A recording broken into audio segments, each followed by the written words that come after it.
नमस्कार। आज हम सभी नीलम चंद्रा जी के पेज पर उपस्थित हुए हैं एलडब्ल्यू जी की प्रस्तुति लेकर। हम आपको कुछ कहानियाँ सुनाएंगे, पर वो ऐसी कहानियाँ नहीं है जो आप रोजमर्रा के जीवन में सुनते हैं।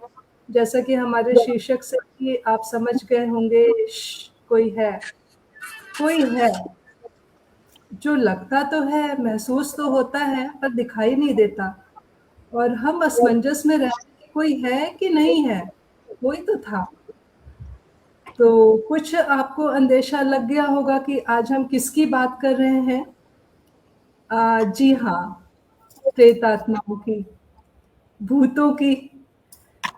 तो ये वो है जो कुछ लोगों को महसूस होती हैं, पर कल कुछ लोग इससे बिल्कुल अनभिज्ञ रहते हैं। कहा भी जाता है मानो तो ये है, नहीं मानो तो नहीं है। कहते हैं कि प्रेत वो आत्माएं होती हैं जो मृत्यु के बाद भी किसी कारणवश इस लोक में भटकती रहती हैं। इनका कोई स्थूल शरीर नहीं होता, बल्कि एक सूक्ष्म शरीर होता है जो इच्छाओं और संवेदनाओं से बना होता है। इस सूक्ष्म शरीर को भी भोजन, तृप्ति, ऊर्जा की आवश्यकता होती है, लेकिन ये भोजन हमारे भौतिक तरीके से ग्रहण नहीं कर सकते। प्राचीन ग्रंथों और लोक मान्यताओं के अनुसार प्रेत भोजन को गंध, ऊर्जा और मानसिक तरंग को ग्रहण करते हैं। परामनोविज्ञान के अंतर्गत इन पर काफी शोध और अध्ययन किया गया है। यह एक ऐसा अध्ययन क्षेत्र है जो मनुष्य की उन क्षमताओं और अनुभवों पर केंद्रित होता है जिन्हें सामान्य विज्ञान पूरी तरह से समझ नहीं पाया है। यह क्षेत्र चेतना, आत्मा, मानसिक शक्तियों और अलौकिक घटनाओं से जुड़ा हुआ है। प्राचीन समय में मिस्र, भारत, चीन और ग्रीस जैसी सभ्यताओं में आत्मा, पुनर्जन्म, ध्यान और रहस्यमय शक्तियों पर गहरा विश्वास था। भारत के ऋषियों ने अष्ट सिद्धियों का वर्णन किया है जो टेलीपैथी और मानसिक शक्तियों से मिलती जुलती हैं। आज हम कुछ ऐसे ही रहस्यों और आत्माओं के बारे में बताएंगे जिनका हमें अपनी जिंदगी में अनुभव हुआ है। कुछ ऐसी भी कहानियाँ सुनेंगे आप जिनको अनुभव नहीं हुआ है, क्योंकि ये हमारे जो 6 ज्ञानेंद्रियाँ हैं इनसे अनुभव नहीं की जा सकती। पर किसी तरीके से हम इनकी प्रेज़ेंस फ़ील करते हैं और कह सकते हैं कि हाँ, इनकी प्रेज़ेंस होती है और ये रहते हैं हमारे आस-पास। तो आज हमारे साथ उपस्थित हैं इस अवसर पर मीरा भंसाली जी, डॉक्टर अपर्णा प्रधान दी, अनूप जी, रूपा भार्गव जी। तो हम एक-एक करके आप सभी को आमंत्रित करेंगे और हम जानेंगे और बहुत आज रोमांचक अनुभव होने वाला है, जो हमारे दर्शक आज ज़रूर पसंद करेंगे, मुझे पूर्ण विश्वास है। और इस अवसर पर हम सबसे पहले बुलाना चाहेंगे अनूप जी को। अनूप जी, हम उत्सुक हैं आपकी कहानी सुनने के लिए।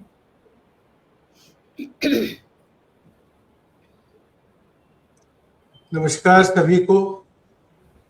और ये कहानी इसका शीर्षक है मेरी तलाश। सूरज ढल चुका था। मैं दिल्ली के पुराने किले के पास एक पुरानी सुनसान हवेली देखने आया था। स्थानीय लोगों का कहना था कि उस हवेली में किसी लड़की का साया रहता है और कभी कभार अमावस्या की रात में उसे मोमबत्ती लिए चलते देखा जा सकता है। उनकी बातों पर मुझे हंसी आ रही थी। वे भोले भाले लोग क्या जाने साया कैसा दिखता है। यदि कोई साया उनके बगल में खड़ा हो जाए तो भी वे उसे न पहचाने। लेकिन उस मोमबत्ती की वाली बात में मुझे रुचि आई। बात सरासर फिल्मी थी। मैं समझ गया कि ये कोई घड़ी हुई कहानी है, या तो टूरिस्टों को आकर्षित करने ताकि एंट्री फीस की कमाई बनी रहे, और या फिर स्थानीय लोगों को दूर रखने ताकि कोई अंदर जाकर तोड़फोड़ ना करे। खैर, कारण कुछ भी हो, मुझे तो उस मोमबत्ती वाली बात पर यकीन न होते हुए भी रुचि आई। इसलिए मैं अमावस्या की रात को वह हवेली देखने गया। मुझे ऐसी हवेलियां को देखने में रुचि क्यों थी, यह तो मुझे पता नहीं। मुझे मन में ऐसा लगता था कि मुझे किसी की तलाश है, और जिसकी तलाश है वह ऐसी ही किसी हवेली में कहीं है। मैं उस तलाश में बरसों से भटक रहा था, कभी इस हवेली तो कभी उस हवेली देखने के लिए आया करता, और उसी सिलसिले में इस हवेली को भी देखने आया था। हवेली धीरे धीरे खंडर होती जा रही थी। उसके चारों ओर उजड़ा हुआ सा बगीचा था, और बगीचे के चारों तरफ एक ऊंची दीवार जो कहीं कहीं गिरने लगी थी। अंदर जाने के एकमात्र रास्ते पर एक जालीदार दरवाजा था, जिसके पास बैठा बूढ़ा चौकीदार कह रहा था कि अंदर जाना मना है, खास करके रात को। दिन में आओ तो 200 रुपए फीस लगेगी, फिर अंदर जा सकते। मैंने एक बार तो सोचा कि वापस चला जाऊं, लेकिन वह हवेली मुझे मानो बुला सी रही थी। कुछ देर वहां बाहर ही रुक गया। अंधेरा हुआ, फिर रात के आ गई। अचानक हवेली की ऊपरी मंजिल की खिड़की में एक मोमबत्ती की टिमटिमाती रोशनी में एक लड़की की परछाई सी दिखाई दी। फिर क्या था? ऊंची दीवार, बंद दरवाजा, बूढ़ा चौकीदार। मुझे कौन रोक पाता? पलक झपकी और मैं हवेली में उस मोमबत्ती वाली लड़की के पास पहुंच गया। मुझे वहां अचानक देखकर वह चौंक उठी। उसके हाथ से मोमबत्ती गिर गई। इसके पहले कि वह कुछ करती, मैंने उसका हाथ पकड़ लिया। वह एक बार तो घबराई, फिर थोड़ा हंसकर बोली, तो आपको पता चल गया कि मैं कोई भूत प्रेत साया नहीं हूं। उसे छूते ही मुझ में एक बदलाव सा आया। मेरी आवाज कुछ बदल सी गई, उसमें एक गंभीरता सी आ गई जो पहले नहीं। मैंने कहा, मैं तो पहले से ही जानता था कि तुम कोई साया नहीं हो। मेरी कर्कश आवाज सुनकर वह और घबराई और तेजी से बोलने लगी, आप कौन हैं? अंदर कैसे आए? आप पुलिस वाले हैं क्या? इसमें मेरा कोई कसूर नहीं है। मुझे तो ऐसा करने पर हवेली के मालिक पैसे देते हैं, वरना मेरा इस हवेली और इसके भूत प्रेत के चक्कर से कोई लेना देना नहीं। मैंने उसे चुप करते हुए कहा, नहीं, मैं पुलिस वाला नहीं हूं, और तुम गलत कह रही हो। इस हवेली और यहाँ के सारे चक्कर की तुम ही जिम्मेदार हो। वह कैसे? उसने पूछा। तुम्हें कुछ याद नहीं, और मुझे भी अभी तुम्हारे हाथ पकड़ने के बाद ही सब याद आया। क्या क्या याद आया है? उसने फिर पूछा। यही कि आज से ठीक 324 साल, 7 महीने और 3 दिन पहले तुम्ही ने अपने सिपाहियों से कहकर मेरा सर कटवा दिया था, सिर्फ इसलिए कि तुम्हारे सामने सर झुकाने में मुझे जरा सी देर हो गई।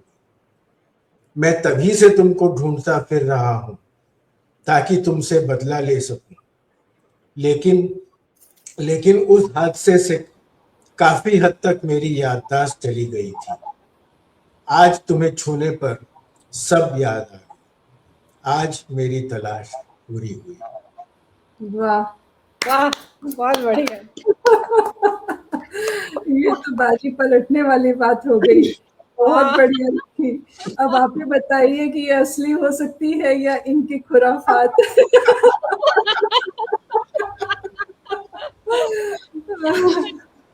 तो बहुत ही मजेदार कहानी, और आपका इमेजिनेशन भी भाई कमाल का है। हाँ। और अब हम आगे बढ़ते हैं और अगली कहानी सुनते हैं अपर्णा दीदी से। और अपर्णा दी जो है वो असली कहानी सुनाने वाली है इसके बारे में। धन्यवाद रेनू। और जैसा रेनू ने आपको बताया कि मैं आपके लिए एक सच्ची कहानी लेके आई हूँ। ये घटना दिसंबर 1959 की है, जब मेरे पापा मम्मी के साथ ये उन लोगों के साथ हुई थी। मेरे पापा उस समय जियोलॉजिकल सर्वे ऑफ इंडिया में थे और फील्ड वर्क के लिए बागेश्वर जो कि उत्तराखंड कुमाऊं में क्षेत्र में है, वहाँ पर एक डाक बंगले में रुके थे। मैं बहुत छोटी थी उस समय, और मैंने इस कहानी में कैरेक्टर्स के नाम चेंज कर दिए हैं, लेकिन कहानी एकदम सच्ची है। तो आनंद लीजिए इस कहानी का, लेकिन डरना मना है। देवदार के घने जंगल, मीलों तक सन्नाटा, और जंगलों के बीच खड़ा एक सरकारी डाक बंगला, जहां दिन में भी जाने से लोग कतराते थे, तो रात की तो बात ही आप छोड़ दीजिए। इसी डाक बंगले में एक सरकारी अफसर दफ्तर के काम से अपनी पत्नी, 2.5 साल की बच्ची और 6 महीने का बेटा लेकर आए। कहते थे डाक बंगले के भीतर घास का एक तिनका भी नहीं उगता। आखिर क्यों? मैं बताती हूँ, कहानी का आनंद लीजिए। सर्दी का मौसम, ऐसा कोहरा कि हाथ को हाथ नजर नहीं आए। रात के सन्नाटे में उस रात हवा भी जैसे सांस लेने से डर रही थी। जीप से उतरे ही थे कि चौकीदार ने आगे बढ़कर सामान उतारा और बोला, साहब, मैं सामान आपके कमरे में रख देता हूँ, आप लोग डाइनिंग रूम में जाकर खाना खा लीजिए। एकदम गर्म है, रसोइया आपको अभी परोस देगा। खाना खाकर अपने कमरे में सोने के लिए वो लोग आ गए। तो चौकीदार बोला, डाक बंगले का मुख्य द्वार तो मैंने बंद कर दिया साहब, कमरे का भीतर से भी दरवाजा बंद जरूर कर लीजिएगा। सर्दी का मौसम है, और सर्दी के मौसम की वजह से खिड़कियां भी बंद थी। बेटे की तबीयत खराब होने की वजह से राधिका पलंग पर उसे गोद में लिए बैठी थी। उसी पल नाइट लैंप बुझ गया। राधिका बोली, राजेश, देखो लाइट चली गई। वो इतना ही कह पाई थी कि लैंप फिर से जलने लगा। राधिका, सारा दिन सफर में निकल गया, अब मुझे सोने दो, सुबह का 8 बजे मुझे काम पर जाना है। थोड़ी ही देर में राजेश गहरी नींद में सो गया। अचानक लैंप फिर बुझ गया, लेकिन तभी लाइट तो ऑफ हुई। उसे महसूस हुआ कि जैसे पीठ के पीछे किसी ने उसे छुआ, कुछ ठंडा, बहुत ठंडा। वो सिहर गई। डरते हुए उसने कहा, राजेश, तुमने मुझे छुआ, तुम्हारा हाथ इतना ठंडा कैसे हो गया? राजेश का कोई उत्तर नहीं आया। फिर उसने खुद से कहा, शायद मुझे झपकी आ गई होगी, दिमाग बहुत थक गया है। लेकिन फिर वही चुहन, ठंडी सी चुहन। और अब की बार राधिका बोली, देखो राजेश, तंग मत करो, एक तो लाइट नहीं है, मुझे बहुत डर लग रहा है। कोई जवाब न मिलने पर उसका बदन कांपने लगा। तभी लकड़ी के फर्श पर ठक ठक ठक ठक किसी के चलने की आवाज आई। उसके मुंह से फुसफुसाहट निकली, कोई है, राजेश जल्दी उठो, लगता है कमरे में कोई चल रहा है। लेकिन राजेश गहरी नींद में सो रहा था। कोई है क्या? डरते हुए बोली। राजेश का उत्तर न मिलने पर घबराहट बहुत बढ़ गई। उफ, बार बार लाइट आ जा रही है, हे ईश्वर, कहाँ भेज दिया? अभी राधिका चौकीदार से कहने ही वाली थी कि यहाँ पे लालटेन जला दो, कि अचानक लैंप जल गया। तेज रोशनी से कमरा जगमगा उठा। राधिका की अचानक निगाह पड़ी तो देखती क्या है, दीवार पर खून के छींटे थे। अब तो डर के मारे उसकी हालत खराब। ठंड के मौसम में माथे पर पसीना छरछरा उठा, और बदन ऐसा लग रहा था एकदम सुन्न पड़ गया हो। मुंह से बोल ही नहीं निकल पा रहे थे। थोड़ी देर बाद दीवार पर लगा खून धीरे धीरे रिसने लगा, बहने लगा, जैसे जीवित टपक रहा हो। नहीं, ऐसा नहीं हो सकता। तभी पीछे से एक बच्ची की आवाज आई, मम्मी। राधिका ने गर्दन घुमाई अपनी बच्ची की ओर, तो देखा वो तो सो रही है। अचानक उसकी नजर कमरे के कोने में पड़ी तो देखती क्या है, कोने में एक औरत, बेहद खूबसूरत, नीली आंखों वाली, अपनी बच्ची के माथे सिर पर हाथ रखे खड़ी है। उस औरत ने घाघरा चोली पहना हुआ था और बच्ची ने नीले रंग की बूटेदार फ्रॉक। खिड़की दरवाजे बंद हैं, फिर ये भीतर कैसे आई? मन ही मन उसके अंदर एक द्वंद्व चल रहा था। बच्ची ने मुस्कुराकर कहा, डरिए मत, डरना मना है। राधिका रो पड़ी। आप लोग कौन हैं? क्या चाहते हैं? औरत ने धीरे से बोला, मैं यहाँ की मालकिन थी। बच्ची दीवार की ओर इशारा करके बोली, यहीं पर मेरा सिर मारा गया था, ये खून मेरा बह रहा है। अचानक बच्ची की मुस्कान गायब हो गई और वो कहने लगी, मम्मी बहुत दर्द हो रहा है, बहुत दर्द हो रहा है। राधिका का शरीर डर से कांप रहा था। उसने राजेश को उठाने की अब कोशिश नहीं करी, क्योंकि वो जानती थी राजेश के पास में पिस्तौल है, वो और 1 मिनट में पिस्तौल निकालेगा, और ये तो आत्मा का चक्कर है और कुछ हो नहीं पाएगा।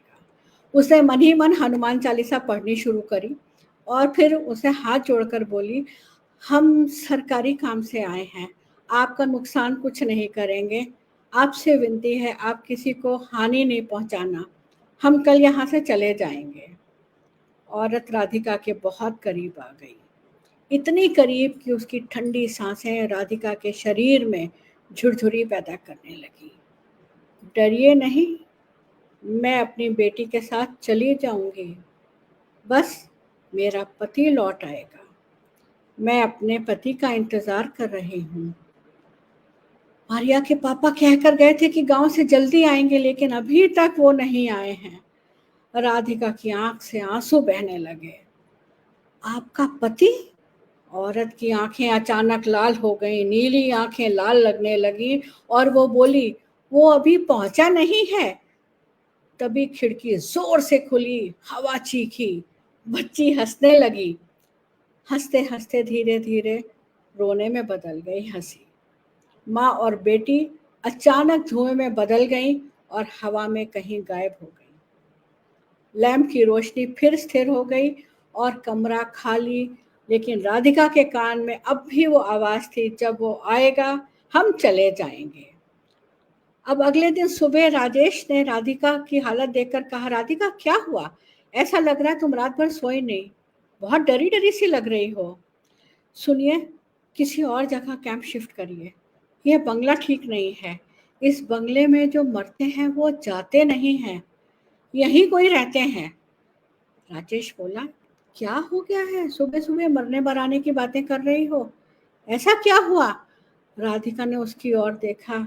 डरी नहीं हूँ, मैंने इन्हीं आंखों से देखा है, महसूस किया है। तभी चौकीदार आया, बोला, साहब रात भर कोई दरवाजा खटखटाता रहा। रसोइया फुसफुसाया, एक बच्ची रो रही थी। राधिका ने आंखें बंद कर ली। फिर चौकीदार आकर बोला, मेम साहब आपने भी देखा क्या? राधिका चौंक गई। क्या देखा? चौकीदार बोला, रात को एक आदमी खड़ा था बरामदे में। अब राजेश की भी हालत खराब हुई। उसने बोला, कौन सा आदमी?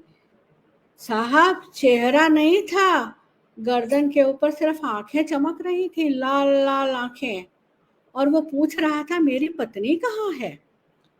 राधिका कांपने लगी और सुबक सुबक कर रोने लगी। इतने में रसोइया दौड़ता हुआ है, साहब पुराने स्टोर रूम में से ये एक डायरी मिली और एक ये बक्सा मिला है। राजेश ने डायरी खोली, लिखावट कांपती हुई थी, अगर मैं लौट ना सका तो समझ लेना उन्होंने मुझे मार दिया।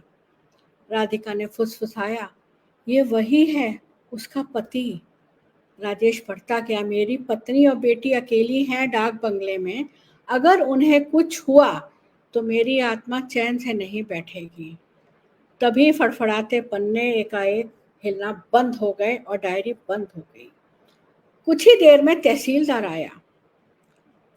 साहब सब ठीक तो है ना? राजेश बोला, हाँ कल तक तो सब ठीक था। चौकीदार ने सामान रखा, रसोइया ने खाना खिला दिया, बहुत अच्छा खाना बनाया था। तहसीलदार राजेश की बात सुनकर चौंका। चौकीदार? रसोइया? साहब आप क्या कह रहे हैं? ये बंगला तो सालों से खाली पड़ा है। कल मुझे पता चला कि कोई रहने आया है, इसलिए मैं देखने आया था कि कौन है ऐसा शख्स है जो इस बंगले में रहने आया है। राजेश ने कहा, क्या कहा? ये बंगला सालों से खाली पड़ा था? अरे अभी तो चौकीदार रसोइया दोनों यहीं पर थे, आप कैसी बातें कर रहे हैं? अब तहसीलदार बोला, साहब मैं सच कह रहा हूँ, इस बंगले के आसपास कोई नहीं आता। लोग कहते हैं अगर आप इस डाक बंगले के पास रात में किसी समय आएंगे या दिन में तो आपको बेटी की मासूम हंसी, किलकारियां, कभी रोने की आवाज और कभी माँ की फुसफुसाहट सुनाई देगी।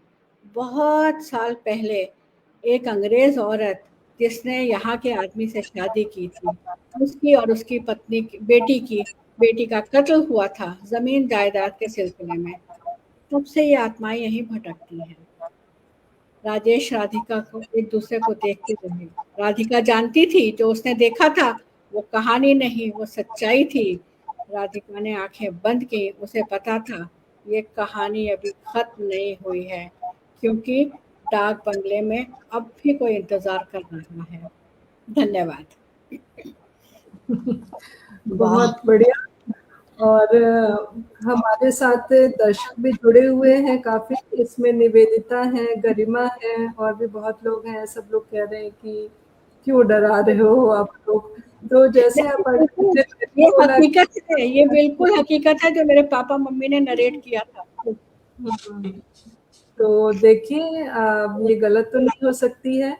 और अब सुन के आपको भी कुछ तो रोमांच हो ही आया होगा कि कैसे उसमें वो आत्माएं रह रही थी और छोड़ के नहीं गई थी उस घर को, उस इंतजार में थी। तो अब हम आगे बढ़ते हैं और बुलाना चाहेंगे रूपा को। रूपा भार्गवा जी, आप क्या सुनाने वाली हैं? और मैं बता दूं कि ये इनकी फिक्शन स्टोरी है और इन्होंने पहली कहानी ये कह रही थी अभी कि इन्होंने लिखी है, वो भी गीतों पे लिखी है। और ये लिख रही थी तो ये खुद भी बहुत डर गई थी लिखते लिखते। और आज सुनाना है तो नहीं, पर डरने की अब कोई बात नहीं है। पुलिन जी आए हुए हैं, उनके वो यहाँ पे सबको स्माइल करके देंगे।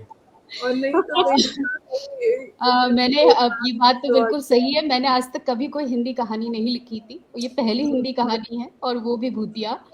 और मैं नॉर्मली कोई हॉरर स्टोरी, हॉरर थ्रिलर नहीं देखती हूँ, मुझे बहुत डर लगता है। एंड इसीलिए मैंने ये कहानी जब लिखना शुरू किया, मैंने दिन में लिखा कि रात को मुझे डर लगेगा, पर उस दिन मौसम यहाँ खराब था तो दिन में भी लाइट चलाने की जरूरत पड़ गई और लिखते समय अचानक से लाइटें फड़फड़ाने लगी तो मैं दरवाजा बंद करके बाहर ही निकल गई। मुझे लगा तो अब सुना दे हम लोगों को भी। तो कहानी शुरू करते हैं। मेरी कहानी की सेटिंग एक फ्लैट के अराउंड ही है, एक फ्लैट और उसके होते हुए हादसों के ऊपर है, पूरा फिक्शन। तो कहानी का नाम रखा है गायब होते चेहरे। हमारे चारों ओर ऐसी कई घटनाएं घटती हैं जो उन अदृश्य शक्तियों का एहसास कराती हैं जिनका जिक्र सुनकर रूह कांप जाए। कुछ ऐसा ही हुआ 25 दिसंबर की सर्द रात में, जब पूरा शहर क्रिसमस की खुशियों में मग्न था। स्काई व्यू अपार्टमेंट्स में उस रात डर का साया गहराता जा रहा था। वहां की हवा में एक अजीब सी बेचैनी थी, मानो किसी अनजान ताकत ने अपनी उपस्थिति दर्ज कराई है। रात के करीब 10 बजे पुलिस स्टेशन में अचानक खबर आई, नेहा मेहता, एक होनहार क्रिएटिव डायरेक्टर, अपने फ्लैट से रहस्यमय ढंग से गायब हो गई। ड्यूटी पर मौजूद पुलिस ऑफिसर इंस्पेक्टर सुहानी सिंह, जो इस बात की सूचना मिलते ही अपने टीम के साथ रात के 11 बजे घटनास्थल पर पहुंच गई। नीचे लोगों की भीड़ जमा थी और नेहा की मां बदहवास हालत में रोते हुए बोली, दरवाजा खुला था मैडम, अंदर सब कुछ बिखरा हुआ है, जैसे किसी ने उसे घसीटा हो। कल से उसका फोन नहीं लग रहा है, इसलिए मैं 1 घंटे पहले ही बरेली से यहाँ आई हूँ। कांस्टेबल राठी ने उन्हें दिलासा देने की कोशिश की और कहा, चलिए मैडम, फ्लैट का एक बार निरीक्षण कर लेते हैं। 28वें मंजिल पर स्थित फ्लैट 28:03 में पहुंचते ही दृश्य चिंताजनक था। बेडरूम की दीवार पर खून से सने हाथों के निशान, टीवी पर शोर गूंज रहा था, खिड़कियों के कांच टूटे हुए थे और रसोई के फर्श पर बिखरे बर्तनों से सड़े हुए मांस जैसी गंध। हवा में भारीपन, पूरे पुलिस स्टाफ को अजीब सा महसूस हो रहा था। सुहानी ने बिल्डिंग के सीसीटीवी फुटेज की मांग की ताकि नेहा की गतिविधियों का पता चल सके। नेहा के फ्लोर के पड़ोसी ने भी सुरक्षा के लिए सीसीटीवी कैमरा अपने दरवाजे के बाहर लगा रखा था। फुटेज में चौंकाने वाली बात दिखी। 25 दिसंबर के सुबह 3:30 बजे नेहा भागकर लिफ्ट की तरफ जाते हुए दिखी। उसके माथे पर से खून बह रहा था, चेहरे पर दहशत और भय की झलक साफ नजर आ रही थी। गिरते पड़ते बार बार पीछे मुड़ मुड़ कर वो फ्लैट की तरफ देखती रही, जैसे कि कोई उसका पीछा कर रहा था। वह लिफ्ट में घुसी, दरवाजा बंद हुआ, पर जब नीचे गार्ड के पास जाके सीसीटीवी का फुटेज देखा गया तो नीचे कैमरे में वो कभी बाहर नहीं दिखी, लिफ्ट से बाहर आते हुए नहीं दिखी। सुहानी ने सोचा, क्या वो लिफ्ट के अंदर ही भाप बनकर उड़ गई? सुहानी के मन में सवाल उठने लगे, फ्लैट में ऐसा क्या हुआ होगा? क्या उस रात नेहा का पीछा कोई साया कर रहा था या वो किसी मानसिक तनाव से जूझ रही थी? सुहानी ने कांस्टेबल राठी से कहा, यह सिर्फ लापता होने का केस नहीं लगता है, कुछ और गहरा है। नीचे से फुटेज देखने के बाद वे दोनों जब फ्लैट में निरीक्षण के लिए पहुंचे, जहां उनके सहकर्मी ध्यान से सारे सामान का निरीक्षण कर रहे थे, अचानक पीछे से आवाज आई, मैडम, मैं गुंजन सक्सेना हूँ, नेहा की दोस्त। सुहानी ने मुड़कर देखा, एक मध्यम कद की लड़की जींस और जैकेट में खड़ी थी, जिसकी आंखों में एक अजीब सी दहशत, बेचैनी थी। गुंजन बोली, नेहा और मैं ऑफिस में एक ही टीम में काम करती हैं। आंटी का कॉल आया था इसलिए मैं चली आई। मुझे आपको कुछ जरूरी बात बतानी है। सुहानी और कांस्टेबल राठी गुंजन को फ्लैट के बाहर कॉरिडोर में ले गए और उनसे विस्तार से बताने के लिए कहा। गुंजन बोली, मैडम, इस फ्लैट में कुछ अनहोनी हो रही थी। नेहा ने 2 दिन पहले ही यहाँ पूजा करवाई थी। नेहा इस अपार्टमेंट में 15 दिसंबर को शिफ्ट हुई क्योंकि ये जगह उसके ऑफिस से सिर्फ 20 मिनट की दूरी पर है। 15 से 18 तारीख की रात को यहाँ कुछ नहीं हुआ। 19 की रात को उसने एक शानदार हाउस वार्मिंग पार्टी रखी थी। हम सभी दोस्तों ने मिलकर खूब मस्ती की और रात को 1 बजे अपने अपने घर निकल गए। उसी रात जब नेहा सोई, अचानक रात को एक ग्लास गिरने की आवाज आई। वो बाहर जाके देखी कि एक स्टील का ग्लास किचन के फर्श पर गिरा हुआ था, टीवी चालू था और घड़ी पे वक्त 2:47 था। थोड़ी देर बाद नेहा फिर से सोने की कोशिश की। उसे लगा गलती से उसने टीवी ऑन छोड़ दिया होगा, ग्लास कहीं साइड में रखा हुआ होगा। वो सोने की कोशिश करने गई और अजीब अजीब से सपने आ रहे थे।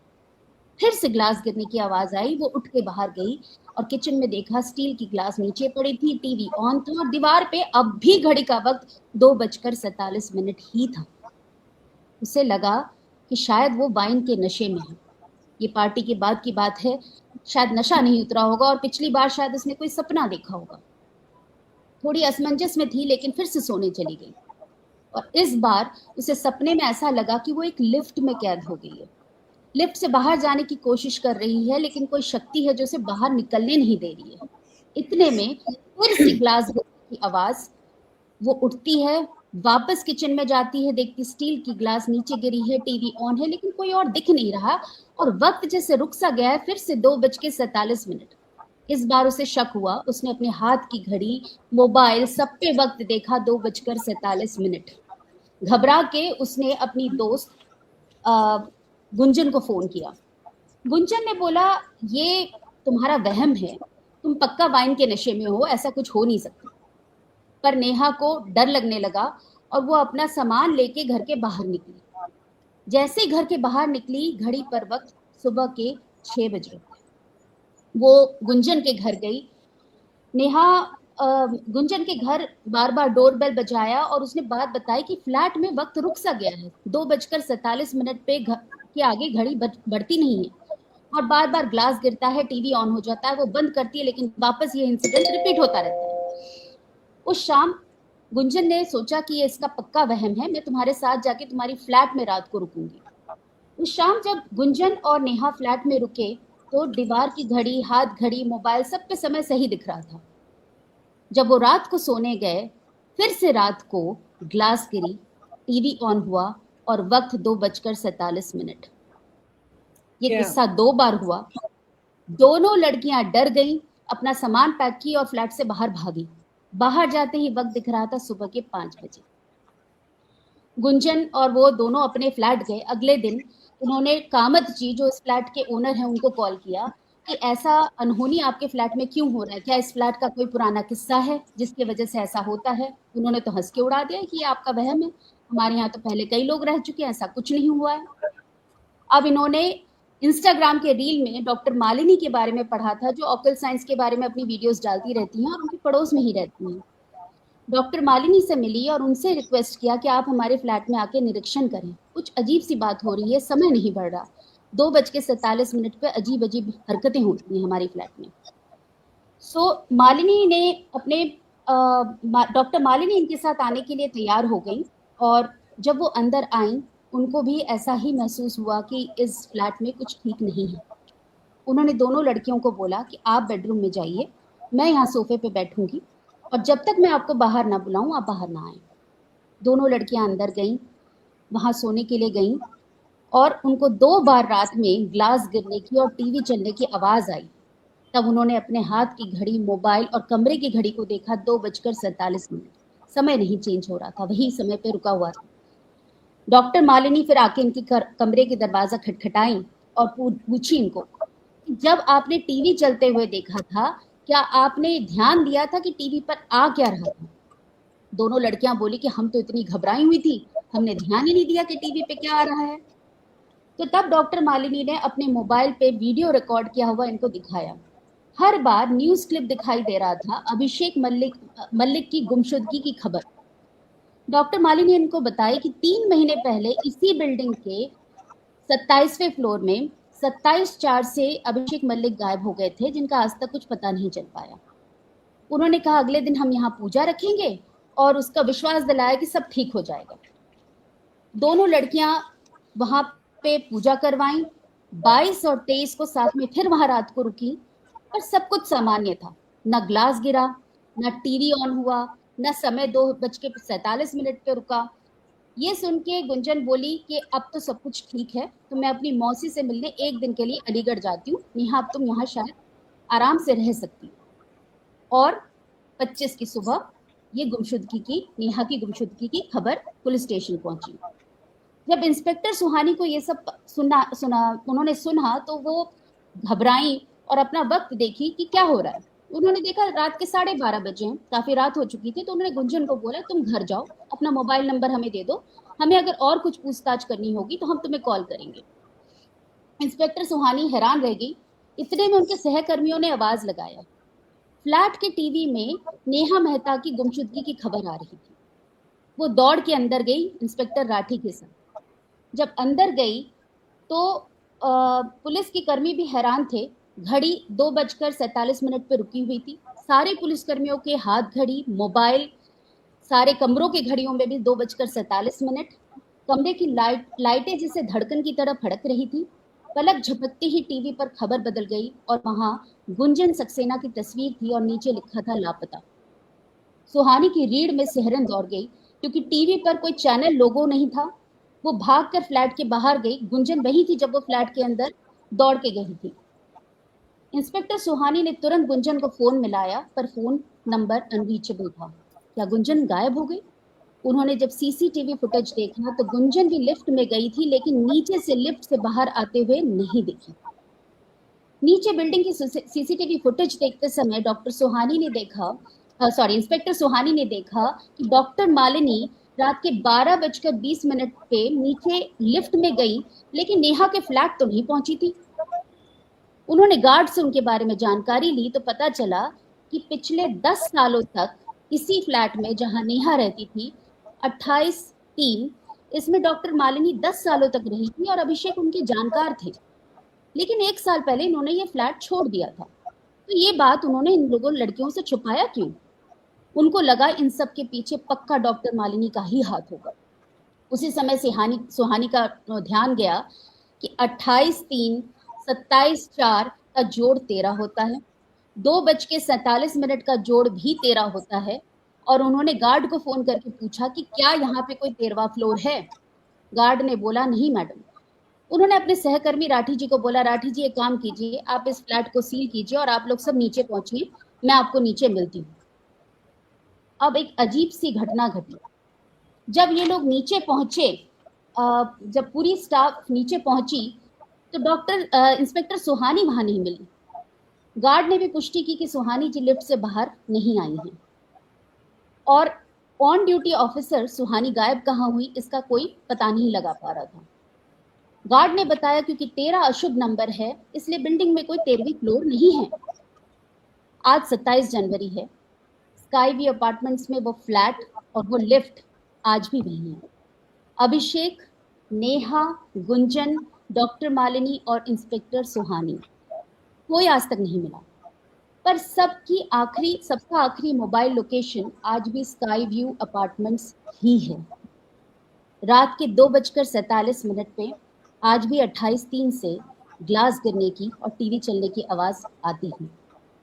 अगली बार जब आप किसी लिफ्ट में अकेले हों और वो किसी फ्लोर पर अचानक रुक जाए, तो सावधान रहिएगा, क्या आप वाकई में अकेले हैं? वाह रूपा, क्या कहानी लिखी है आपने, मतलब बहुत बढ़िया, बहुत बढ़िया। लग नहीं रहा कि ये पहली कहानी है आपकी, इतनी मैच्योर्ड और इतना अच्छे से आपने सुनाया। और मेघा जी लिख रही हैं कि अनीता पांडा का पहले मैं पढ़ना चाहूंगी, जबरदस्त खौफ का समा बांध दिया है आपने। सुन रही हूँ। और मैं बता दूं कि मैं डर के मारे घड़ी नहीं देख रही हूँ, तो समय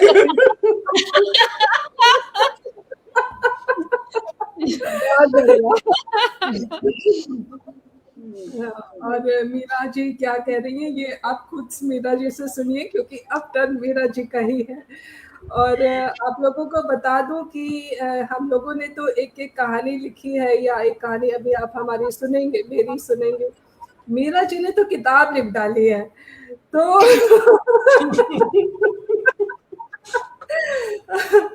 तो मीरा, अब इससे अच्छी कहानी क्या हो सकती है जो रूपा ने सुना दी हम लोगों को? हैंड्स डाउन आप तीनों ने अभी तक तीनों कहानियां hands down too good. Yes, too good, तीनों टू गुड। लाइक मेरे भी रोंगटे खड़े हो गए, एंड मैं I am praying that thank God मैं 7th फ्लोर की ही बिल्डिंग है मेरी, तो 13वां माला तो वैसे मेरे घर में लिफ्ट नहीं है। अच्छा, लिफ्ट में नहीं हो।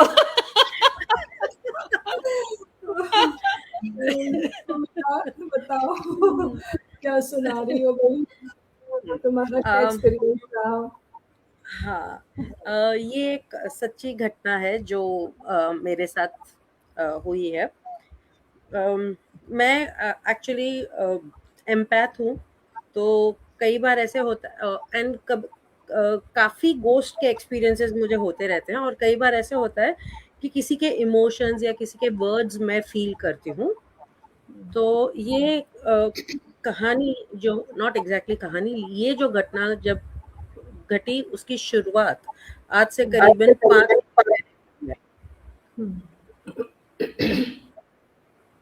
मैं अपने बेटे को एक इंजीनियरिंग कॉलेज की जो फेस्ट थी उसमें लेके गई थी, क्योंकि उसे इंजीनियरिंग का काफ़ी शौक है, उसे रोबोट्स वगैरह सब देखने थे, तो मैं वहाँ पर उसको ले गई थी। तो वहाँ पर जो वॉलंटियर स्टूडेंट्स होते हैं उनमें से 1-2 स्टूडेंट्स देखे कि भाई ये मैम तो अपने बेटे के साथ आ रही हैं, सब में पार्टिसिपेट बेटा भी कर रहा है। तो 3 या 4 दिन की फेस्ट थी, तो उन्होंने अपना नंबर दिया, बोला मैम आप ना ये इवेंट्स हैं, बहुत अच्छी इवेंट्स हैं, हम आपके लिए स्पेस रख देंगे, आप आ जाइएगा। तो इन 2-3 वॉलंटियर जो लड़के थे उनका नंबर मेरे पास था, और ऐसे ही बात पे मैंने उनको बताया कि मैं गोस्ट स्टोरीज वगैरह लिखती हूँ एंड ऑल दैट। तो उन्होंने भी अपनी कुछ ऐसे ही किस्से शेयर किए कि हमारे गांव में ये होता है, हमारे गांव में वो होता है। मैंने कहा बहुत अच्छे। अब फास्ट फॉरवर्ड टू 3 years,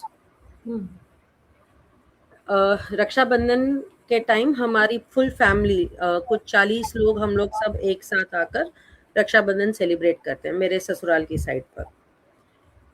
तो मैं वापस घर आई, काफ़ी थकी हुई थी और मैं सोने की कोशिश कर रही थी। कुछ रात के तकरीबन 11:30 बजे थे।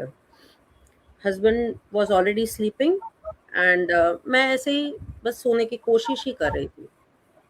तभी मेरे मोबाइल पे एक मैसेज आया। मैं इतनी लेट रात को मैसेजेस का रिप्लाई नहीं करती हूँ ज़्यादातर, खासकर अगर किसी मेल, किसी मर्द का या किसी मेल का मैसेज हो तो आई डोंट रिप्लाई। अब ये जो मैसेज था वो उन वॉलंटियर लड़कों में से एक का था और पता नहीं मुझे ऐसा लगा कि मुझे आज रिप्लाई करना चाहिए इसे, और मैंने उसे रिप्लाई किया। लेकिन मैं ज़्यादातर उससे हिंदी या इंग्लिश में बात करती थी। उस दिन पता नहीं मैंने क्यों उसे मराठी में रिप्लाई किया, कसा आहेस तू। और जैसे ही मैंने उसे ये पूछा, मैंने टाइप टेक्स्ट पे पूछा, उसका रिप्लाई आया, माझे बाबा वारले, यानी माय फादर इज नो मोर। अब ये पढ़ के मुझे पता नहीं था मैं कैसे रिएक्ट करूं, क्योंकि इतना तो कोई करीबी था नहीं मेरा वो लड़का कि मैं उससे कुछ, फिर भी मैंने हम नॉर्मल जो रिस्पॉन्स होता है वो दिया, I am very sorry for your loss. लेकिन बात यहाँ तक खत्म नहीं हुई। ये लड़का, उसने, मैंने पूछा उसे कि भाई अब तुम कहाँ पर हो, तो बोला कि पिताजी को गुजरे कुछ ही दिन हुए हैं, तो मैं गांव में हूँ और वहाँ पर हम सब ये अभी 10 दिन भी नहीं हुए, कुछ 5-6 दिन हुए थे, उसके फादर गुजर गए थे। तो उसने कहा मैम मुझे ना आपको कुछ सवाल पूछने हैं। मैं जानता हूँ कि आप भूत प्रेत की कहानियाँ लिखते हैं तो मानते भी हैं, तो मुझे काफ़ी सारे मेरे मन में सवाल हैं, मैं वो आपसे पूछना चाहता हूँ। मैंने कहा ठीक है भाई पूछो। तो उसके मन में जो सवाल थे, जैसे कि मेरे पिताजी अभी क्यों गुजर गए, अब गुजर गए हैं तो, लेकिन मुझे उनसे बात करनी है और मुझे उनसे अचानक से ऐसे उनकी डेथ हो गई है तो मुझे वो अच्छा नहीं लग रहा है, और ऐसे काफ़ी जो हमारे मन में नॉर्मली हमारे अपने गुजरने के बाद जो सवाल आते हैं, वो काफ़ी सारे सवाल वो मुझसे पूछता गया। हर एक सवाल का मैंने उसे जवाब दिया। अब जवाब तो मैंने दिए, ऐसे मुझे लग रहा था कि मैंने जवाब दिए, लेकिन उस लड़के ने मुझे तभी एक टेक्स्ट भेजा कि मैम आप जो भी बता रहे हो ये मेरे फादर ऑलरेडी मुझे बता चुके हैं, और ये हमेशा से भागवत गीता के कुछ श्लोक हैं वो बोलते थे, और आपने वही श्लोक मुझे अब कहा है। और मैं शॉक में, मैं चौंक गई क्योंकि मैंने आज तक भागवत गीता नहीं पढ़ी है, तो मैं उसके श्लोक कैसे बता सकती हूँ उसे। मैंने चैट स्क्रॉल किया और देखा कि हकीकत में मेरे नंबर से, यानी मैंने ही टाइप किया था और वहाँ एक भागवत गीता से श्लोक था। तो मुझे तो बहुत ही बड़ा शौक लगा कि जब मैंने भागवत गीता पढ़ी नहीं तो वो श्लोक कहाँ से आया। मैं सही बात। तो मैंने कुछ नहीं कहा, मैंने कहा हो सकता है कि तुम्हारे पिताजी तुमसे बात कर रहे हो मेरे थ्रू। तो उसने कहा ठीक है। उसने कहा कि अगर मैम मुझे भी बात करनी हो या मुझे कुछ, बोला एक काम करो, देखो अभी तो 2:30 बज रहे हैं रात के, तब तक 2:30 बज गए थे, मैं उससे बात कर रही थी तब तक ना, देख रात के 2:30 बज गए हैं, तो एक आप काम करो, आपके मन में जो भी सवाल है आपके पिताजी के लिए वो आप अपने मन में दोहराइए, एंड कल सुबह जब आप जो भी पूजा वगैरह जो होती है आप जब करते हो अपने पिताजी के लिए, तब आपको आपके पिताजी कुछ न कुछ साइन देंगे। आप बस ध्यान रखना कि वो साइन क्या है। आपको आपका जो भी क्वेश्चन है उसका आंसर आपके पिताजी खुद देंगे। उसने कहा ठीक है मैम। और मैंने कहा देख भाई अब तो ऑलमोस्ट 3 बज गए हैं, मुझे भी नींद आ रही है, I had a very tiring day, so good night कह के मैंने फ़ोन सिरहाने पे रख दिया। अब सिरहाने पर मैंने जैसे ही फ़ोन रखा, मुझे एक बहुत सी स्ट्रॉन्ग स्मेल आने लगी। चाफा एक येलो कलर का फूल है महाराष्ट्र में, और शायद इंडिया में कहीं काफ़ी जगहों पर होगा, उसे चाफा कहते हैं। और ये चाफा जो है उसकी इतनी इतनी स्ट्रॉन्ग खुशबू होती है कि आप बहुत ही स्ट्रॉन्ग खुशबू होती है। और ये उस चाफे की जो खुशबू है वो मेरे इर्द गिर्द से आने लगी। मेरे घर पे प्लांट्स नहीं है, प्लांट्स हैं लेकिन तुलसी है, मनी प्लांट है, फ्लावरिंग प्लांट एक भी नहीं है। 7th फ्लोर पे रहती हूँ तो डेफिनेटली नीचे सोसाइटी गार्डन से चाफा फ्लावर है ही नहीं सोसाइटी में, तो वहां से खुशबू आना भी पॉसिबल नहीं है। मैंने सोचा शायद हस्बैंड के हाथ में इतनी सारी राखी है, शायद किसी बहन ने कोई ऐसी राखी बांधी होगी जिसमें ऐसी खुशबू है। लेकिन मैं तो वहाँ पिछले 3-4 घंटे से मैं यहीं बैठी हूँ, वो साइड में वहां पर बेड पर सोए हैं, तभी तो कोई खुशबू नहीं आई। फिर भी मैंने उनका हाथ लिया और स्मेल करने लगी राखियों को कि शायद इसमें रह रह के कोई खुशबू आ रही होगी। तो उन राखी में भी कोई खुशबू नहीं थी। मैं उठ के मेन डोर की तरफ गई और मेन डोर ओपन करके देखा, कहीं बाहर तो कुछ ऐसा नहीं है जिसकी वजह से खुशबू आ रही है। तो जैसे ही मैं अपने कमरे से और पैसेज से हॉल की तरफ गई, खुशबू आना बंद हो गई। और बाहर भी फिर भी मैंने चेक किया, बाहर भी कोई नहीं था। ये खुशबू सिर्फ मेरे सिरहाने यानी जहाँ पर मैं बैठी हुई थी तभी उस वक्त वहीं पर से वो खुशबू आ रही थी। तो मुझे ऐसा लगा कि शायद ये जो चाफा है, ये फूल का जो रिलेशन होगा उस लड़के से यकीनन होगा। मैंने गूगल पे सर्च किया चाफा फ्लावर, उसको फोटो सेंड की, क्योंकि मुझे पता नहीं एक्चुअली उनकी लैंग्वेज में इसे चाफा ही कहते हैं कि क्या। तो मैंने उस लड़के को टेक्स्ट भेजा कि ये चाफा फ्लावर है, तुम्हारे पिताजी का क्या ये फेवरेट फ्लावर है। दूसरे दिन दोपहर को इस लड़के ने मुझे एक फोटो सेंड किया। एक कच्ची पक्की सड़क है और सड़क के उस पार एक बूढ़ी अम्मा बैठी है टोकरी लिए, और उस टोकरी में चाफा के फूल हैं, बाकी 2-3 फूल हैं और चाफा भी है। मैंने उसे पूछा ये क्या है, ये क्या तस्वीर है, तुम कहना क्या चाहते हो। तो लड़के ने कहा कि मैम, ये मेरे पिताजी की गांव में जो किराने की दुकान है उसके सामने ये अम्मा बैठती हैं चाफे का फूल लेकर, और जब भी सुबह पिताजी दुकान खोलते हैं तो यहाँ से चाफा खरीद कर जो अंदर मंदिर है वहाँ पर रखते हैं और फिर काम शुरू करते हैं अपना, और चाफा उनका फेवरेट फ्लावर है। तब मुझे एहसास हुआ कि शायद उसके पिताजी की जो आत्मा थी वो अपने बच्चे के सवालों का जवाब मेरे थ्रू दे रही थी। लेकिन कहानी यहीं नहीं रुकी।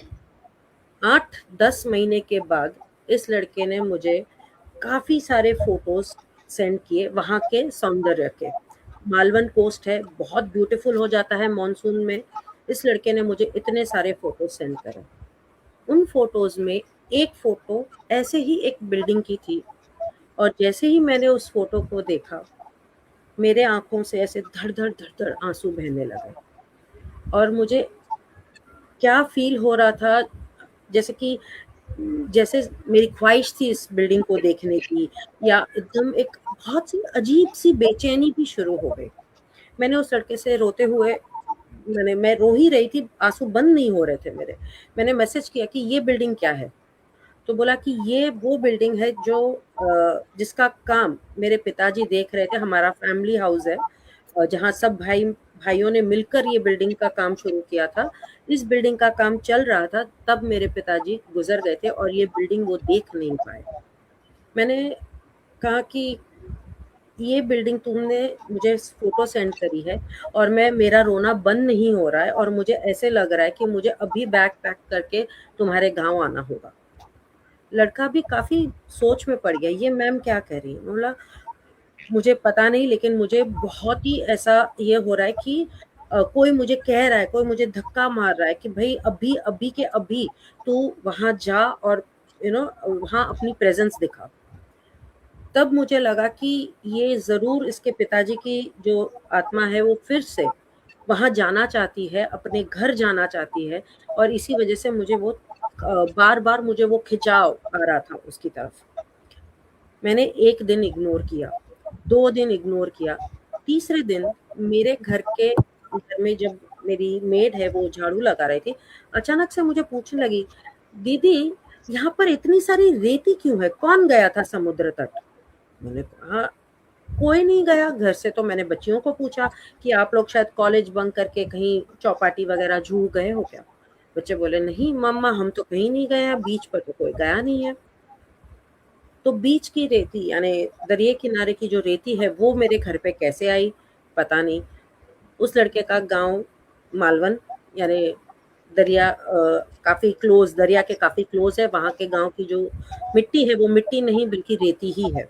तो मेरे घर में मुझे 3 दिन के बाद रेती दिखी और मैं कहीं पे भी जाऊं, कहीं पे भी मैं जाती थी, मुझे चाफा फ्लावर की खुशबू आती थी। फ्लावर आसपास हो ना हो, मुझे चाफा की खुशबू आने लगी। जैसे कि वो जो आत्मा थी वो मुझे बार बार कह रही थी कि भाई तुम्हें मेरे गांव जाना है, तुम्हें वहां पहुंचना ही होगा। फिर मैं काफी थोड़ी सी मैं डर गई थी क्योंकि अगर ये स्पिरिट जिनको मैं जानती तक नहीं, अगर वो इतनी स्ट्रांगली अपना प्रेजेंस मुझे करवा सकती है तो वो शायद मेरे फैमिली को भी हार्म कर सकती हैं। तो मैंने एक दिन मेडिटेशन में बैठकर मैंने उनसे प्रार्थना की कि देखिए मैं प्रॉमिस करती हूँ मैं आपके गांव जाऊंगी, लेकिन मेरे वक्त से मेरा भी घर बार है जैसे आपका भी परिवार है, तो मैं अपने हिसाब से जाऊंगी, लेकिन I promise I will go. उसके बाद वो थोड़े उनका जो रेस्टलेसपन मुझे फील हो रहा था वो कम हो गया, लेकिन चाफा की खुशबू हर दम मैं घर से बाहर निकलूं और चाफा की खुशबू आना शुरू हो जाती। फिर आखिरकार मैं उस लड़के के गांव पहुंची एंड इट वाज वो बच्चा मुझे उसने अपनी वो जो उसके फादर की शॉप थी वहां पर लेके गया। तब ऐसे लग रहा था जैसे कि हाश मैं घर आ गया। एंड उसने अपनी मम्मा से मिलवाया एंड उन्होंने मुझे पूछा तक नहीं कि आप चाय पियोगे कॉफी पियोगे, उन्होंने बस सीधा आके कॉफी का हाथ मेरे हाथ में दे दिया। और जब मैंने वो कॉफी पी तो मुझे लगा जैसे कि ये दुनिया की सबसे बेस्ट कॉफी होगी, और मैंने कहा भी। तब वो लड़का फाइनली रो पड़ा। वो बोला कि जब पिताजी हॉस्पिटल में थे उनको हॉस्पिटल की चाय बिल्कुल पसंद नहीं थी और उनको मेरी मम्मा के हाथ की कॉफी चाहिए थी, और मैं वही कॉफी लेने गया और इतनी देर में उन्होंने दम तोड़ दिया और वो कॉफी नहीं पी पाए। और वो हमेशा मेरी मम्मा के हाथ की कॉफी पीकर कहते थे कि ये दुनिया की सबसे अच्छी कॉफी है, और आज आपने वही शब्द दोहराए हैं। एंड उसने मुझे चाफा फ्लावर्स गिफ्ट दिए and then he came back to Bombay with me कि आप, because I was really drained out at that time. मुझे लगा कि बस अब मैं ट्रैवल नहीं कर पाऊंगी क्योंकि कुछ 7-8 घंटे का ट्रैवल था। तो वो ऑल द वे मुंबई तक मुझे वापस ड्रॉप करने आया लड़का। एंड पूरी रास्ते में वो वही कहता रहा कि शायद अब मेरे पिताजी की आत्मा को शांति मिली है, क्योंकि अब मुझे भी ऐसे लग रहा है, उस लड़के को भी ऐसे लग रहा था कि अभी बस अब मैं खुश उसे भी एक हल्का सा एहसास होने लगा कि नहीं अब सब ठीक हो जाएगा। तो ये एक सच्ची घटना थी जो मेरे साथ घटी। एंड उस घटना से लेकर आज तक मुझे चाफा की खुशबू, चाफा यहाँ पर होता है फिर भी मुझे खुशबू नहीं आती है। मैं चाफा को सूंघ ही नहीं पाती हूँ। तो मेरी वेरी ग्रिपिंग स्टोरी। ये हकीकत घटना जो इमोशनल हो गई, क्योंकि आज भी जब मैं खुद सोचती हूँ तो मुझे भी यकीन नहीं होता कि ऐसा भी होता है। जिस इंसान को मैं कभी मिली नहीं, जिनका मुझे नाम तक नहीं पता, वो अगर मेरे थ्रू किसी को कम्युनिकेट करना चाहते थे और मैंने वो सक्सेसफुली कर लिया। आज वो लड़का, उसकी शादी हो गई है, वो इतना खुश है, वो सब उसकी लाइफ अभी अच्छी जा रही है। That time he was still a student और तभी उसके फादर इतनी यंग एज में गुजर गए थे। तो it was a very emotional this, and मैं उसके इमोशंस और उसकी फैमिली को मैं वो मेरे थ्रू ये हुआ, तो I always feel emotional whenever I narrate the story. बहुत अच्छी बात है कि तुम किसी की हेल्प कर पाई, तो बहुत मीडियम, आई अच्छा थिंक इसको है। मीडियम कहते हैं, राइट? मीडियम बनी अब हम Yeah. जल्दी से घड़ी देखते हुए हाँ रेनू से कहेंगे अपनी कहानी सुना दे जल्दी से। हाँ जल्दी से, सॉरी। हाँ, नहीं, बहुत पर हो चुका है। अब मुझे थोड़ा लेट हो गया क्योंकि 47 नहीं 55 होने आए हैं। बिल्कुल। तो ये कहानी जैसे मीरा ने सुनाई, मेरा भी रियल एक्सपीरियंस है और करीब 6-7 साल पहले का है। जब यहाँ से आरडीएससी से हम लोगों का ट्रांसफ़र हुआ था दिल्ली, और पति चले गए थे, पहले उन्होंने ज्वाइन कर लिया था और रेस्ट हाउस में रह रहे थे और घर नहीं मिला था, घर वहाँ देखना था। तो उन्होंने मुझसे कहा कि भई आप आ जाओ और घर-वर देख लो, क्योंकि वो दिन भर ऑफ़िस में रहते थे और टाइम बिल्कुल नहीं मिल पा रहा था उनका कि वो ब्रोकर्स के साथ जाएँ और घर तलाश करें। और वैसे भी मुझे रहना होता है दिन भर, तो वो पसंद मेरी होती है घर की, तो मैं अपने हिसाब से देख लूँ तो बेटर होगा। तो मैं गई दिल्ली और दिन भर गाड़ी लेके ड्राइवर के साथ दिल्ली में इधर से उधर ये एरिया वो एरिया तलाशती थी। और एक-एक घर मतलब कि ऐसे मैंने देखे, कुछ तो इतने कि घुसते ही जैसे इतने नेगेटिव रहते थे और कुछ बिल्कुल ब्लैकआउट जैसे उसमें हो गया है, एनर्जी ड्रेन्ड हो गई है। कुछ थे जो मुझे पसंद आते थे, उनकी लोकेशन नहीं पसंद आती थी।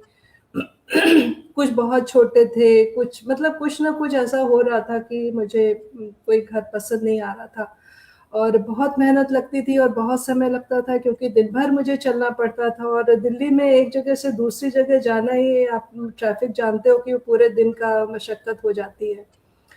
तो करते-करते एक घर हमको मिला, उसमें मैं जब गई उसको देखने तो सोसाइटी थी और उसमें बहुत मतलब कि गुलजार जगह थी, ऐसा भी नहीं था कि वो कोई सुनसान जगह पे था घर, और चारों तरफ लोग रहते थे, सामने मार्केट थी और सब कुछ मतलब मुझे सब कुछ अच्छा लगा और उस घर में भी जाके वो जैसे उस घर ने मुझे खींचा कि वाह! बहुत सुंदर घर है, और वो था भी बहुत सुंदर। उसमें खूब अच्छे मतलब झाड़-फनूस लगे हुए थे और ईरान की उसमें पर्दे लगे हुए थे, बहुत सुंदर उसका डेकोरेशन था, इंटीरियर्स बहुत सुंदर सजाया गया था। मतलब उसके जो मालिक थे वो बड़े मतलब उनकी पसंद बहुत अच्छी थी, बड़ा टेस्टफुली उस घर को डेकोरेट किया गया था। और मैं यहाँ से गवर्नमेंट हाउस से गई थी, तो आप लोग जानते हो सरकारी घर कितने सिंपल होते हैं, उसमें अंदर कुछ ऐसे इंटीरियर्स तो होते नहीं हैं, बस वो बड़े होते हैं, खूब हवादार होते हैं, खूब बड़े लॉन्स होते हैं, तो ये रहता है। बट ये सब चीज़ें शान-ओ-शौकत वाली चीज़ें नहीं रहती। और ये मेरा फर्स्ट एक्सपीरियंस था कि मैं एक प्राइवेट सोसाइटी में और एक प्राइवेट घर में, वो किराए का ही होता, कंपनी लीज़ पे ही रहता, उसमें रहने जा रही थी। बहरहाल मुझे वो घर बहुत अच्छा लगा, मैंने आके बताया हस्बैंड को कि मुझे वहाँ पर ये पसंद आया है और आप भी चलकर देख लो एक बार। तो उन्होंने कहा ठीक है, देख लेंगे, और भी लिस्ट में है, तुम चाहे तो इनको भी देख लो, अगर बेटर तुम्हें कोई और लग जाए तो। तो मन में लालच आया शायद उससे अच्छा कोई मिल जाए। मैं फिर गई देखने, लेकिन वो घर जैसे एकदम मन में बस गया था कि नहीं, मुझे तो उसी में जाना है, और अब कोई उससे अच्छा भी लग रहा है, बड़ा भी लग रहा है, तो लग रहा है कि नहीं, नहीं वही ठीक था, वही ठीक था, वही ठीक था। तो फिर खैर फाइनल हो गया और उसी घर में हम लोग आ गए। तो भई आ गए, धीरे-धीरे उसमें रहने लग गए, सब सामान-वामान कुछ समय तो सामान सेट करने में गया, घर को सजाने-वजाने में कर गया, स हाउस स्टाफ को एंगेज करने में गया। जब सब कुछ हो गया और नॉर्मल रूटीन पे लाइफ़ चली गई, तब मुझे थोड़ा-सा अजीब-सा लगना शुरू हुआ उस घर में। जैसे कभी-कभी लगता था कि कोई एरिया इस घर का बहुत कुछ ज़्यादा ठंडा है, या कभी-कभी मुझे लगता था कि बिना वजह चीज़ें गिर रही हैं, बिखर रही हैं। जैसे मैं कुछ काम कर रही हूँ, तो जैसे मेरा हाथ हिल जा रहा है ज़बरदस्ती से, किसी ने जैसे ऐसे करके पुश कर दिया और हाथ से चीज़ छटक गई।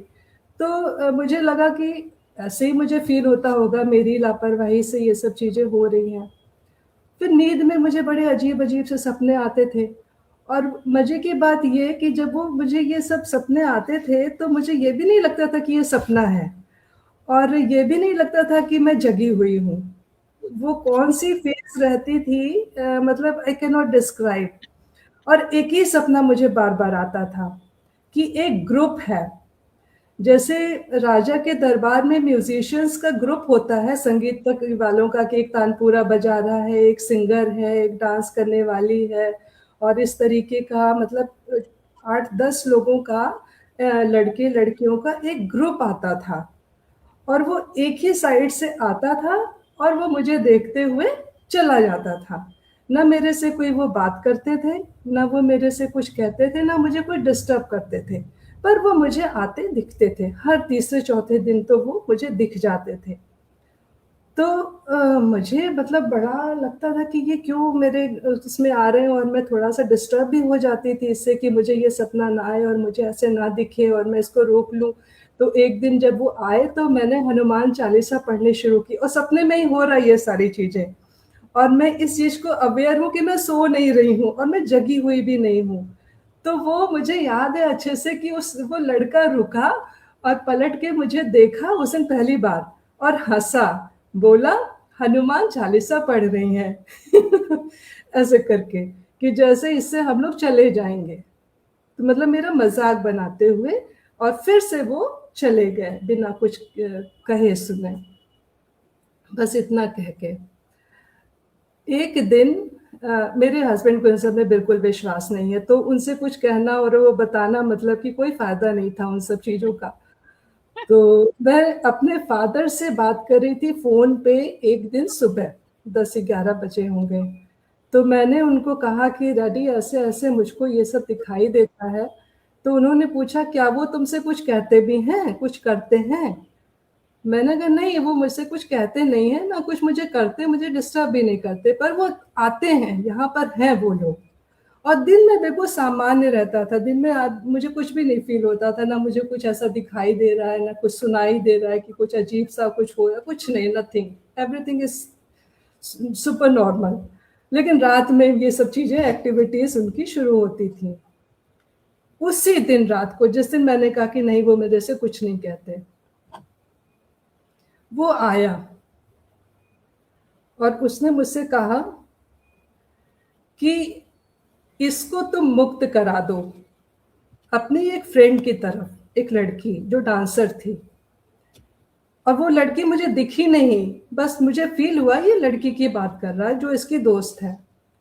तुम इसे मुक्त करा दो, तुम जो चाहोगी मैं कर दूंगा।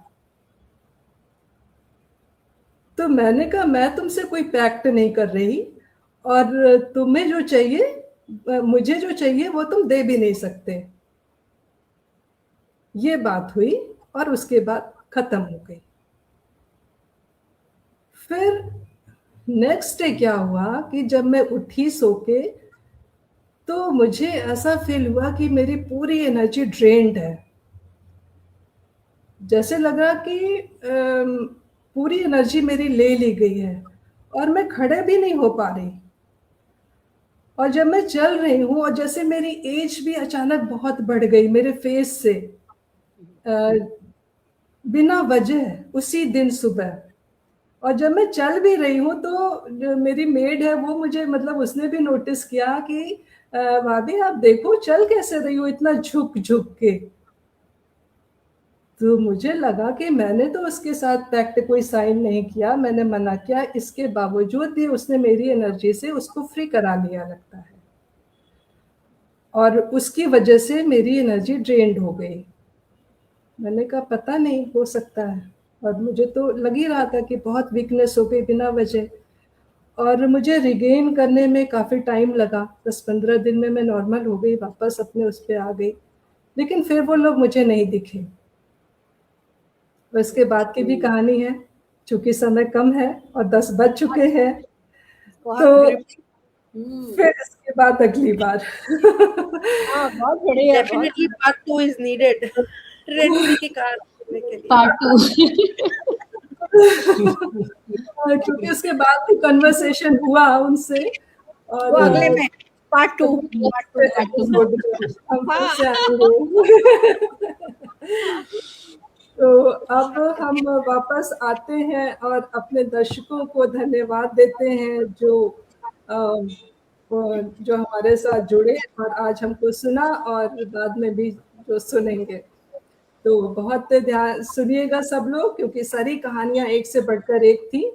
और मैं अपने साथ सभी मित्रों का बहुत बहुत धन्यवाद दूंगी, अपर्णा दी का, अनूप जी का, रूपा का, मीरा का, जो आज आपने अपनी इतनी मनोरंजक कहानियां और मतलब हम लोग सांस बांध के सांस रोक के सुने हैं। आज की कहानियां इतने शायद कंसंट्रेशन से कभी हमने कविताएं भी नहीं सुनी होंगी। कहानियां सुनी है और सबको मैं विश करती हूँ गुड नाइट, शुभ रात्रि, आराम से शुभ रात्रि। कल सुबह सपने में क्या आता है? मजा आ गया, बहुत मजा आया। सही में। चलिए बाय। बाय।